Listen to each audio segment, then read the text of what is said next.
నమస్తే. ఆస్ట్రో మార్గం ఛానల్కి స్వాగతం అండి. నా పేరు Vijayalakshmi, Vedic and KP astrologer. ఈ వీడియోలో 2026 సంవత్సరంలో జూన్ మాసం 16వ తేదీ నుండి 30వ తేదీ వరకు గ్రహాల సంచార స్థితుల వల్ల కొద్దిపాటి మార్పులు బాగానే ఉంటాయి ద్వాదశ రాశుల వారికి అనేది చెప్పడం జరుగుతుంది. అయితే గురువు 2వ తేదీనే కర్కాటక రాశిలో ప్రవేశించి ఉచ్చస్థితిలో సంచరిస్తున్నాడు. ఇప్పుడు కూడా మాసాంతం వరకు కూడా అక్కడే ఉంటాడు. అయితే బుధుడు 22 నుంచి కర్కాటకంలో ప్రవేశిస్తాడు. ఆల్రెడీ శుక్రుడు అక్కడ సంచారం చేస్తున్నాడు 16వ తేదీ వరకు. 16వ తేదీ నుండి కూడా మాసాంతం వరకు అక్కడే ఉంటాడు. ఇక కుజుడు మేషరాశిలో 20 వరకు ఉండి 21 నుండి వృషభ రాశిలో ప్రవేశిస్తాడు. ఇది ఈ గోచారాల స్థితిగతులు. దీంట్లో సింహంలో కేతువు, కుంభంలో రాహువు, మీనంలో శని సంచారం చేస్తున్నారు.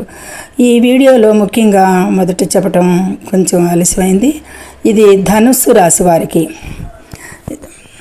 ఈ ధనుసు రాశి వారికి ఈ గోచార సంచారాల ప్రకారంగా వాటి యుతి దృష్టి సమన్వత్వానుగుణంగా పరిహారాలు ఫలితాలు సమగ్రంగా తెలుసుకుంటూ ముందుకెళ్దాము.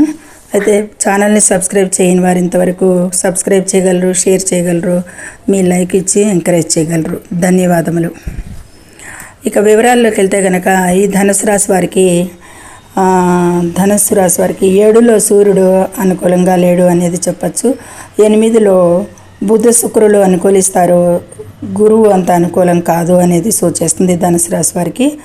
9లో కేతువు కూడా అనుకూలంగా లేడు ధనుసు రాశి. 3లో రాహు అనుకూలిస్తున్నాడు, 4లో శని అనుకూలం లేదు. గ్రహానుకూలత మధ్యమంగా ఉంది అనేది చెప్పచ్చు వీరికి ధనుసు రాశి వారికి. అయితే ఆర్థికంగా చూస్తే పరిస్థితి సామాన్యంగా మామూలుగా ఉంటుంది. అనవసర ఖర్చులు తగ్గించుకుంటే కొద్దిగా బాగుంటుంది. ఇక ఒత్తిడి వల్ల ఆరోగ్య సూచనల వల్ల ఒత్తిడి వల్ల నిద్రలేమి, జీర్ణక్రియ సమస్యలు వచ్చేదానికి ఎక్కువ అవకాశాలు ఉన్నాయి కాబట్టి వీటి మీద దృష్టి పెట్టండి. ఇక ఉద్యోగంలో ఉద్యోగస్తులకి అయితే ఉద్యోగానికి ఏమి స్థిరత్వం బాగానే ఉంటుంది. అయితే పని ఒత్తిడి ఎక్కువగా ఉండొచ్చు. ఈ 16 నుండి 30 వరకు కూడా ఈ 15 రోజులు కూడా అనేది సూచించడం జరుగుతుంది. వ్యాపారం అయితే కొద్దిపాటి మందకొడిగానే సాగుతుంది. అంత ఫాస్ట్గా ఏముండదు, అంత నష్టాలు లేకుండా ఏదో యథావిధిగా సాగుతూ ఉంటుంది. కొత్త పెట్టుబడులకైతే ఈ పీరియడ్లో చాలా దూరంగా ఉండాలి, అనుకూలం కాదు అనేది సూచించడం జరుగుతుంది. విద్యార్థులకైతే చదువుపై శ్రద్ధ పెట్టాలి, బాగా ధ్యాస పెట్టి చదవాల్సి ఉంటుంది. పిల్లల ఎదుగుదల అయితే సంతోషాన్ని ఇస్తుంది, కానీ వారిని చదువుపై శ్రద్ధ పెట్టే విధంగా పట్టించుకోవాల్సి ఉంటుంది. ఇక సంబంధాల విషయాలకు వస్తే కనుక తోబుట్టువుల మధ్య లేదా సమీప బంధువుల మధ్య సమస్యలు వచ్చే అవకాశం ఉంది. ఇక ప్రేమ వ్యవహారాల్లో ఇబ్బందులు ఉంటాయి, ఈ విధమైన ఇబ్బందులు కలుగుతాయి. ఇక కోర్టు కేసుల్లో శత్రు రోగ రుణ బాధల నుంచి కొద్దిగా ఉపశమనం అయితే లభిస్తుంది. ఇక దైవ కార్యాల నిమిత్తం ప్రయాణాలు చేస్తారు అనేది సూచిస్తుంది. ప్రయాణాలు ఉన్నాయి.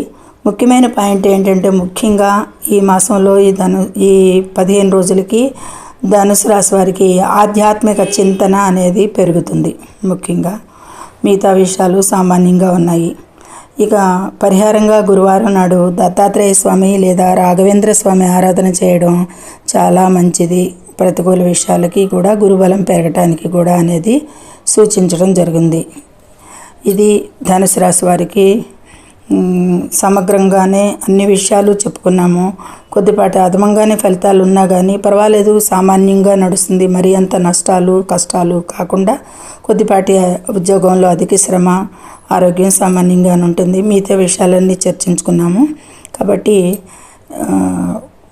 ఈ విషయాలను దృష్టిలో పెట్టుకుని ముందుకు సాగుతారని ఆశిద్దాం. సర్వే జనో సుఖినో భవంతు. Please subscribe my channel, share and like it. Thank you very much.